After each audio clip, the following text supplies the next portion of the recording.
നമസ്കാരം. Welcome to Geetha's ഭക്തി ഗീതം. വൺ ഡേ വൺ ശ്ലോകം. ശ്രീമദ് മഹാഭാഗവത മഹാത്മ്യം 360th day. Today 50th sloka of 5th chapter. For details please see the description box. Geetha's ഭക്തി ഗീതം ഒരു ദിവസം ഒരു ശ്ലോകം. ശ്രീമദ് മഹാഭാഗവത മഹാത്മ്യം 360ാം ദിവസം. ഇന്ന് 5ാമത്തെ അധ്യായത്തിലെ 50ാമത്തെ ശ്ലോകം. ഓം നമോ ഭഗവതേ വാസുദേവായ. ഓം ശ്രീകൃഷ്ണ പരമാത്മനേ നമഃ. ഹരിശ്രീ ഗണപതേ നമഃ. അവിഘ്നമസ്തു ശ്രീ ഗുരുഭ്യോ നമഃ. ഓം തത്സത്.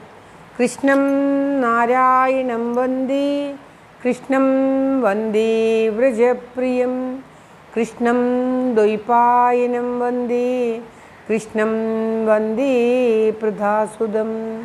ശ്രീപരമാനന്ദനാഥനായ ദ്വൈതദീപമായി മോക്ഷേഷു വൃന്ദമന്ദാരമായി കാരുണ്യവാരിധിയായി വിഭൂദേശനാം നാരായണൻ മമ മന്ദത മാറ്റണം. ഓം തത്സത്. ശ്രീമദ് മഹാഭാഗവത മഹാത്മ്യം 5ാമത്തെ അധ്യായത്തിലെ 50ാമത്തെ ശ്ലോകം. തൃതീയേക്നിത്തദാ സായം തൃതീയഗ്രന്ഥിവേദനം ഏവം സപ്തദിനൈരർച്ചേർവംശ സപ്തഗ്രന്ഥി വിഭേദനം. തൃതീയേക്നി തദാ സായം തൃതീയഗ്രന്ഥി ഭേദനം ഏവം വംശ സപ്തഗ്രന്ഥി വിഭേദനം. ഓം ശ്രീകൃഷ്ണായ നമഃ. 3ാമത്തെ ദിവസം ഇങ്ങനെ കേട്ടുകൊണ്ടിരിക്കുമ്പോൾ വൈകുന്നേരമാകുമ്പോഴേക്കും മൂന്നാമത്തെ ഇതായിട്ടുള്ള അതിൻ്റെ ആ മുളയുടെ ആ കമ്പ് പൊട്ടി.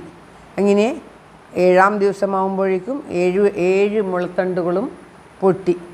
അങ്ങനെയാണ് ആ പ്രേതം കയറിയിരുന്ന 7 മുളത്തണ്ടുകളും 7 ദിവസത്തെ സപ്താഹം കഴിയുമ്പോഴേക്കും 7ാം ദിവസം സപ്താഹം പാരായണം പൂർത്തിയാകുമ്പോഴേക്കും 7 മുളക്കമ്പുകളും പൊട്ടി. അതായത് 7 തട്ടുകളും പൊട്ടി. മുളയുടെ ഓരോ തട്ടായിട്ടുള്ള ആ ഭാഗം ഉണ്ടാകുമല്ലോ, മുളയെ വേർതിരിക്കുന്നത്. ഒരു ഇതിൽ നിന്നും ഒരു തണ്ടിൽ നിന്നും ഒരു തണ്ടിലേക്ക് വേർതിരിക്കുന്ന ആ ശക്തിയുള്ള ആ ഭാഗം, അത് ഓരോ ദിവസം കഴിയുന്തോറും ഓരോ ദിവസത്തെ പാരായണം കഴിയുമ്പോഴും ഓരോന്നായിട്ട് പൊട്ടി. 1ാം ദിവസം 1ാമത്തേത്, 2ാമത്തെ ദിവസം 2ാമത്തേത്, 3ാം ദിവസം 3ാം ദിവസത്തേത്, അങ്ങനെ ഓരോ ഗ്രന്ഥികളുമായിട്ട് പൊട്ടി.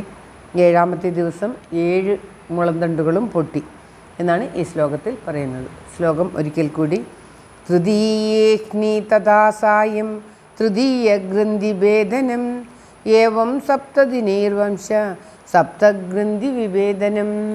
സർവത്ര ഗോവിന്ദനാമ സങ്കീർത്തനം. ഗോവിന്ദ ഗോവിന്ദ. എല്ലാവർക്കും എല്ലാവിധ ആയുരാരോഗ്യ സൗഖ്യവും നന്മയും പ്രാർത്ഥിച്ചുകൊണ്ട് ഭഗവത് സമക്ഷം സമർപ്പിക്കുന്നു. Geetha Rajan. Thank you for watching. All the best. Have A very very nice day. God bless you. ദൈവം അനുഗ്രഹിക്കട്ടെ. എല്ലാവിധ നന്മയും ഉണ്ടാകട്ടെ.